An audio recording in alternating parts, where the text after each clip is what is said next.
Teacher যখন নিজেই প্রশ্নের উত্তর জানে না। বলো এই কোয়েশ্চেন অ্যান্সারটা কে পারবে? বলো এখানের মধ্যে কে পারবে? তুমি পারবে? আমি তো নিজেই পারবো না এই অ্যান্সারটা। তুমি পারবে? না। পারবে না কেন?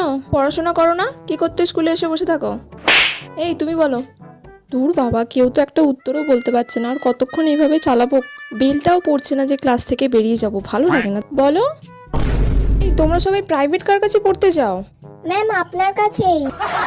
ঠিক আছে, তুমি বাদ দিয়েও তো এতগুলো স্টুডেন্ট আছো, তার মধ্যে কেউ বলতে পারছো না? ম্যাম আপনিই বলে দিন। আমি কেন বলবো?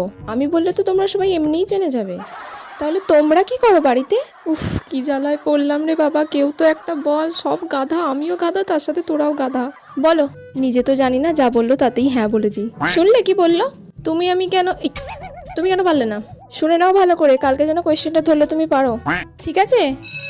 উফ বাবা, এতক্ষণে ঘন্টা পড়লো, তাড়াতাড়ি পালা।